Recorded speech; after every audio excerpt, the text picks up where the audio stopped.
July's reading wrap-up. So this month, I only read like 2 traditionally or independently published stories, and I ended up listening to a lot more no-sleep creepypasta stories than normal. I don't usually include those in my wrap-ups, but I am going to this month because it was so much of my reading. All of these no-sleep creepypasta narrations you can find here on YouTube, and I'll provide the links to each one of those stories down below as we go over them.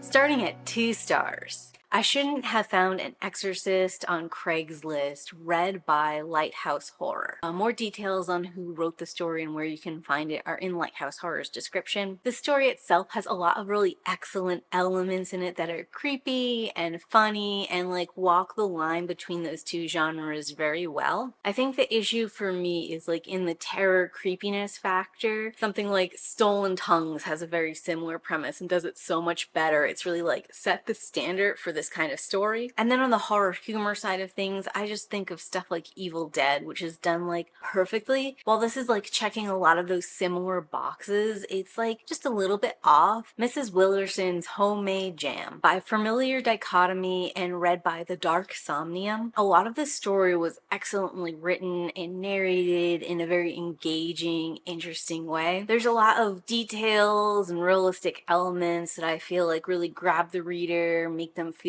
a strong sense of empathy and connection with our main character. The twist reveal that transforms this into like a normal kind of story into a horror story was telegraphed a little bit too obviously, was a little bit absurd, and also just like how the people deal with this twist reveal doesn't 100% like click. I think the way that things are handled is supposed to feel like chilling and gripping and supposed to leave you with this sense of dread. It just kind of made me like laugh and be like, yeah, that's how this is gonna go.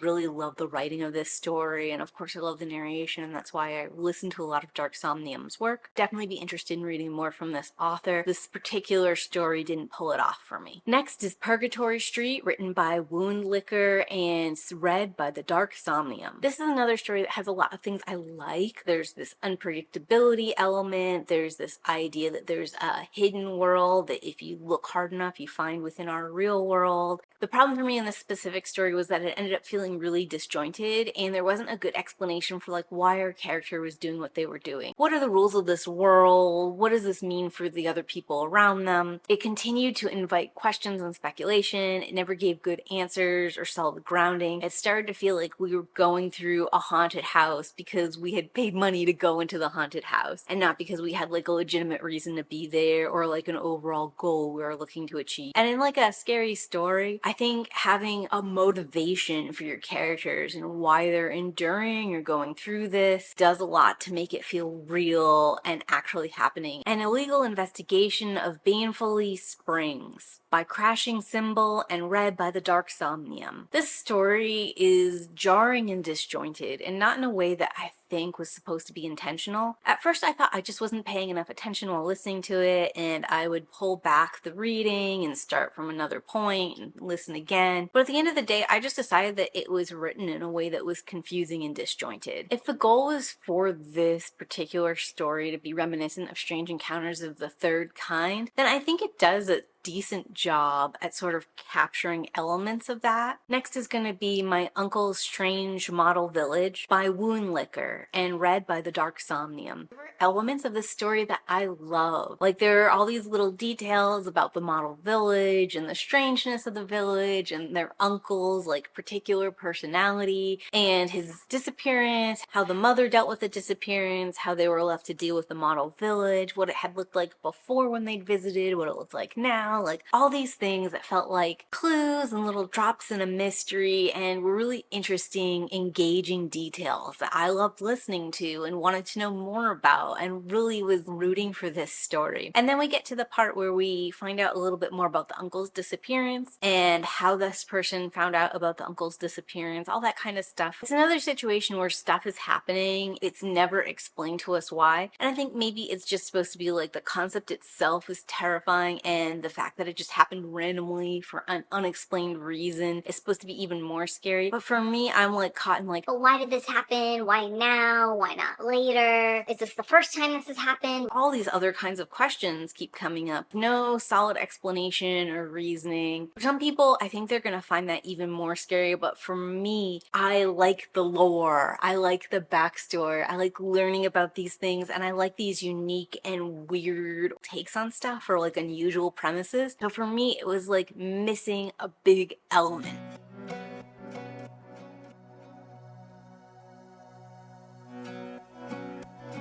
Going into 3-star reads. Dollhouse by John Hunt. This story was way more difficult for me to read than I was expecting it to be. It was brutal and aggressive and gross in ways I didn't necessarily expect it to be, and it wasn't giving me like creepy control that I wanted from it. It's not as a whole a bad story. There's a lot of things that it's giving that are good. Like I like our main female protagonist, I like her dad. The attacker and the killers, their portrayal was fine. There were some elements I liked about it and some elements I didn't like about it. I had a hard time trying to figure out if this story was exploitative in some kind of way, shape, or form. I think it might be. One thing I really didn't like about the story is that it leaves you like with a cliffhanger into a sequel, and I'm definitely not reading that sequel. I'm not that interested. Overall, it was just like fine. There wasn't anything super egregious to me in my casual read through, but there was nothing like very good either, and that's why it's sitting here at 3 stars. Next is I'm Trapped in a Grocery Store and It Has a Strange Set of Rules, read by Lighthouse Horror. This story was fine. There's a lot of no sleep, creepypasta, horror, internet horror style stories that have rules or steps in them, and sometimes they're excellent, deep, and involved and interesting, and sometimes it's just like,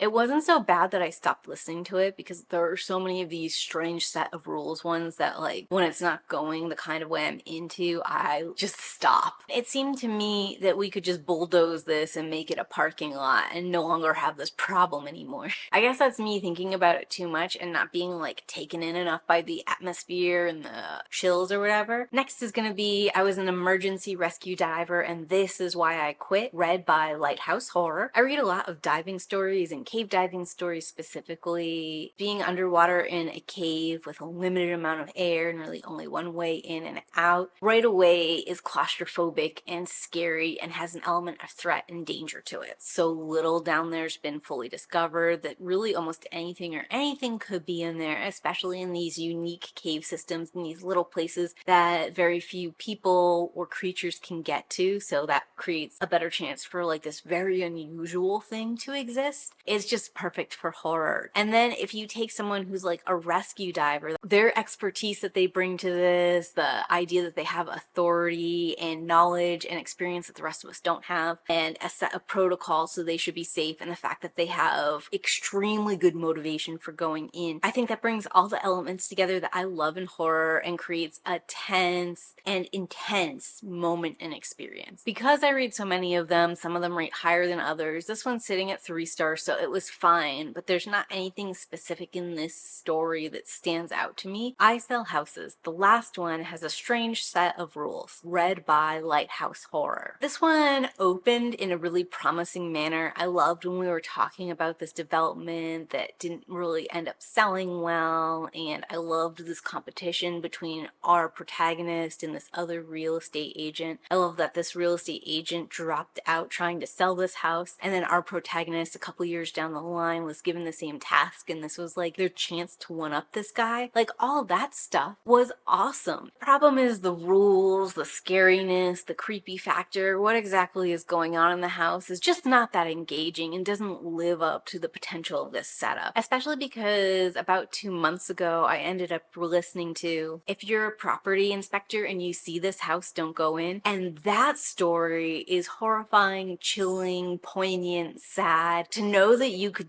execute this so well and do something so chilling and scary and like even a little bit moving, and then to see how this one, which had great stakes setup doesn't even come close to it was kind of disappointing. And that's why it's sitting here at like 3 stars. Things Darker Than Man by Julian J. Alexander and read by the Dark Somnium. This was kind of a very basic supernatural crime horror story. Doesn't really stand out in my head. And it's one, again, where I don't think I got what I wanted from it. Taking place in our world, in theory, and as they're getting further into this crime spree that's happening, these two officers sort of believe that they might have a lead that everyone's overlooking, and it turns out that lead might be supernatural in nature. And it's like some of the things I'm interested in is, has this person always been a supernatural creature? Did they turn into a supernatural creature? What's the lore here? If I suddenly started turning into a supernatural creature with no warning or anything, and it demanded like savage and brutal things from me to survive, that would be like a nightmare scenario and would be horrifying and like would scar my psyche. But then like, does becoming a supernatural creature also change your idea and like what makes you feel one way or another? Like, these are the kind of things that are interesting and horrific and like could be really psychological horror to me, as well as like the physical gruesome horror of these kills. And they do a little bit of it, but I just don't feel like the creature was self-reflective enough, or like we got enough of that going on. It's probably really solid if you're into supernatural crime horror sort of stories. Like, there is a good mystery, there's a good step-by-step process to unraveling it, and they do get a decent like confession shot and final stand. So if you're looking for that kind of structure, then this is definitely a story for you. Next is gonna be My Dad Finally Told Me What Happened That Day by Jared Roberts, read by the Dark Somnium. This story specifically, there were parts of it that were 5 4-star elements in it that I loved and was really into and found incredibly engaging and intense. And then there were parts of it that felt disjointed and confusing. The reason this is sitting at 3 stars versus 2 stars is because it was written in a way where I think it was supposed to be jarring, and where we were supposed to not really 100% understand what was going on, and where the different points of view and conflicting parts of the story were all intentional. We're supposed to be part of the horror of the story. And I think like that idea that the reader comes away at the end of the story, even after everything has been laid out and there's been a police investigation, and you still don't really know what happened or why it happened, that's like a mundane horror that you can find in a whole lot of true crime. And I think that this one is straddling the line between like that mundane true crime horror, like unraveling this mystery and still not really understanding or knowing what's going on, and it's like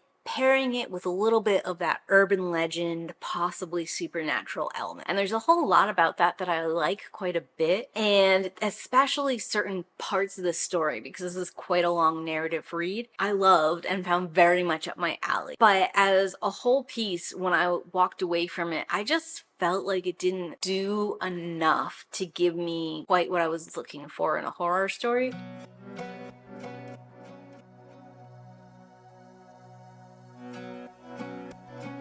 Sitting at 4 stars, Werewolf Cinderella by Amanda Milo. Tonally and intensity level wise, this story is all over the charts. And because of that, it made it a little awkward for me to place it in a star rating, because I couldn't really figure out what my investment level should be, or like my emotional standing point. And there's just a lot going on. I ended up giving it 4 stars because I kind of like the fun protagonist. She's like bouncy and going with it, and I was like, All right, fine. I thought as like a werewolf shifter story, this was a little bit unusual. I thought the way that they wove in a couple fairy tale elements was funny. Not good, just funny. And there is something to be said about like a tragedy happening from a series of misunderstandings and people coming together at the end to still confirm that they love each other and want to be together. There's like a core there of something worth saying, even if the way that this story is going about it gives you whiplash tonally. I think too, I just really enjoy the way Amanda Milo writes her stories. I've read a couple of her Stolen by the Alien books. I've read her The Pet Project books. Last month I read that Cyborg Merman book, and for whatever reason I just like her writing style and am fine with going along with things even when they're not so great. In 1899, an entire town disappeared, and I know who took them. Read by Lighthouse Horror. I'm a sucker for a haunted place. I just love that kind of story. And I also love found footage stories, so the fact that parts of this are told in like old-timey newspapers and journal clippings and stuff pair right in with that found footage genre. They give you just enough to sort of have an idea about what's going on and to be terrified, but not so much you know everything about the monster and think it's easy to avoid the monster or monsters. It's still like an issue in present day, which is part of why the group is talking about it. And that's cool too, to think like there's this ancient unknowable horror that destroyed this ghost town and that's still impacting people today. I don't know, there's just something about all of that that's creepy and scary and engaging and just the right levels that make me really love this story. I work in the US Forest Service, and these are the 11 rules to survive the Appalachian Trail. Read by Lighthouse Horror. This one walks a perfect line between being like a little bit creepy and scary and funny, and I love it as like a coming of age story, like a uncle passing something down to like his nephew, and it's not that long, so I just enjoyed listening to this, and I would totally like to listen to more from this character's point of view, like if they had individual stories about different monsters or experiences on the Appalachian Trail, or if they use the nephew as like a vehicle for this. Both of those I think could make this a longer and more interesting series going forward. Waterlogged, written by Richard Saxon and read by The Dark Somnium. This is another one of those like cave diver rescuer scenarios. I love the creepy, unknowable, somewhat sentient, alien-esque, creature-esque style of the story. Thought there was great tension and stakes, both trying to save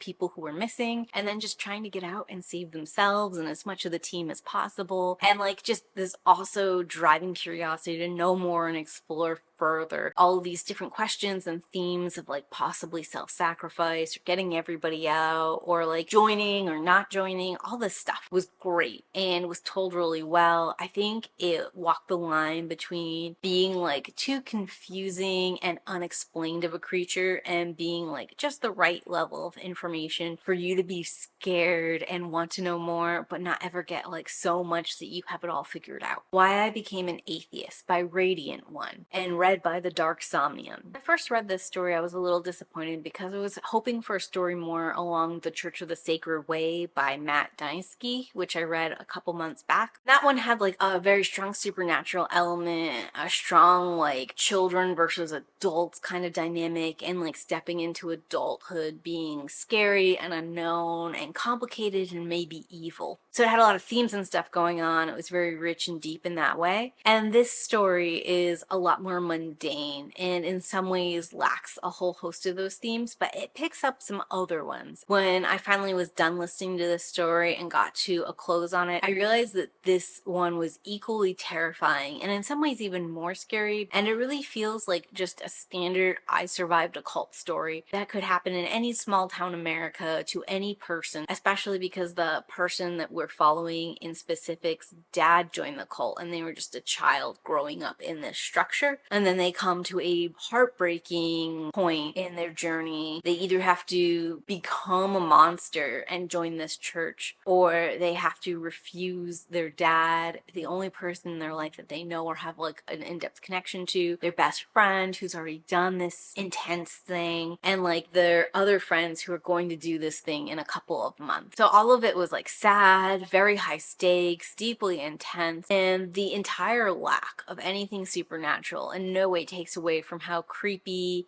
real the story feels. It just feels painful and authentic and gut-wrenching. And I think that's perfect if that's what you're looking for in a scary read. Prison is Hell by Sam Murdoch and read by The Dark Somnium. It's told in this first-person narrative from this caught serial killer, and they're kind of like reviewing all of the bad things they've done in their life that have wound them up in jail, along with like their trial and how they're feeling about jail in general. And all of that's great. It's very atmospheric. It's got, you know, the fact that this guy is a genuine psycho and has done some messed up stuff in it. Like if you're looking for that kind of story, this is definitely an easy 4 stars. I Am a a block warden trapped in a hellish realm by Woundlicker, and read by the Dark Somnium. I've listened to a ton of Woundlicker stories this past month, and most of them I found like jarring and disjointed and without a lot of explanation. This one has all of those same problems, but for some reason this one spoke to me when the others didn't. I don't know. I think I found the whole idea of a prison and all these different people coming together to try to survive to be more engaging. And we got all these like little vignettes of different people and different cells, and I found all of that really engaging. It had a significantly stronger emotional core than any of the other stories I'd listened to by him this month, or her this month. I don't know, I just enjoyed this one. I think if you're looking for that like unusual scenario, hell of your own making, or like punishment for things that you've done in your life coming to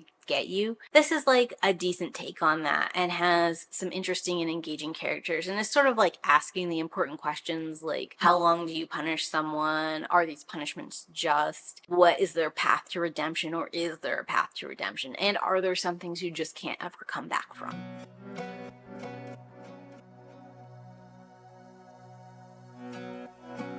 And then going into 5-star reads. First is going to be The Showers by Dylan Sinclair and read by the Dark Somnium.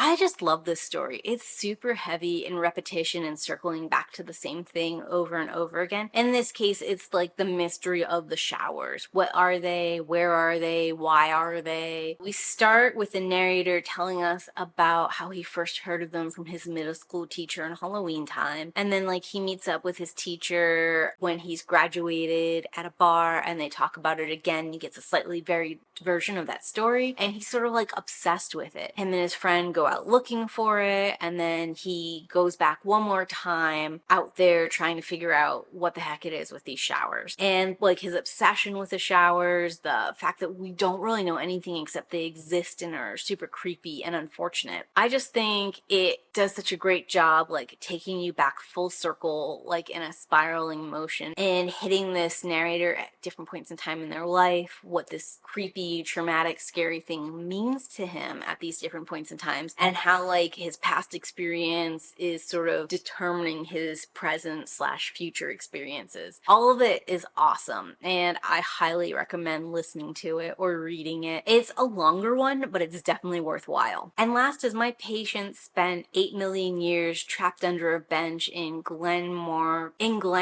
Metro by Sarkazan Khanum and read by the Dark Somnium. This is the second in a story. The first one is fine, it's like 4 stars, but this follow-up you don't have to read the first one to listen to, and it's so much better. It goes into a whole lot of really interesting psychological creepy horror, and it goes intense cosmic horror, which I love and I'm always excited to see. And it really like examines perception, time, all of those kinds of elements in a way that I think is thoughtful, interesting, exploring something in a new and unique kind of way, and was saying things to me or giving me ideas that I hadn't thought of before, and that always puts things up higher on the list in my star rating. Overall, it was just like a really engaging, intense read. I think it's one of the longer stories I listened to. It's got this pacing situation where when time does slow down for people mentally, everything in the story comes to slow down with it. And I think those two things paralleling like that is just an excellent little bit of writing and detail, and I kind of love it.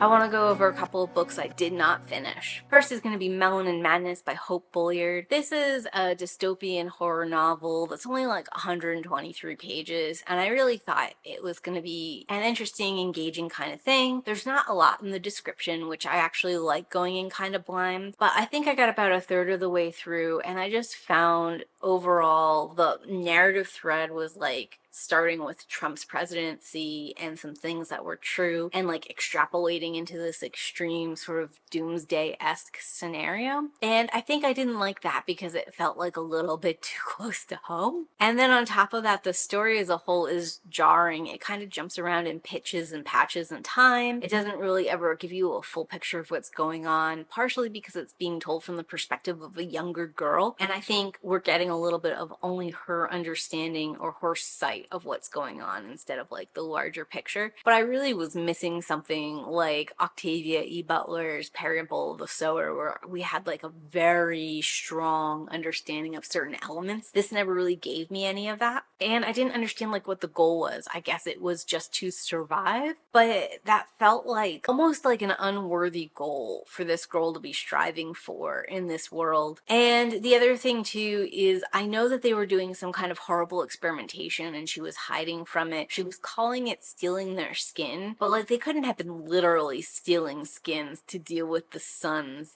intense rays, right? And it had to have been easier and more cost effective after a certain point of time to just like make artificial melanin than it would have been to take it from other people. There were just things about it that were not working for me and were too intense and too like in my face, and I just ended up putting it down. It's not a bad story. I feel like it's probably a first draft that needed a little bit of editing. Next is I work as a detective and I'm chasing a killer named Smiling Jack, read by Lighthouse Horror. I've got to tell you, Smiling Jack is very similar to Red John in The Mentalist, and because of that, I just wasn't that engaged because I didn't feel it was very creative. This one obviously has supernatural elements that they're pulling in, and they're like trying to weave a narrative across generations and like a partial revenge tale and some other stuff, and I guess it's doing all of that fine enough, but I just wasn't interested, so I stopped listening. I work at a TV news station and the government wants us to cover something up, read by Lighthouse Horror. This is one that I started listening to and it was fine, I guess, and then there was a minute where it got very extreme, and then I just got sleepy and fell asleep, and there was no hook in it that was interesting enough that I wanted to go back through the audio and try to figure out where it was in the story and hear the end. And that's gonna be all of the books that I read and or listened to in July. But what about you guys? Did you read anything excellent in July? And if so, tell me in those comments down below. And if you've got nothing else to say, go ahead and leave me a ghost emoji for all of the supernatural horror I listened to this past month. And as always, keep reading. Bye!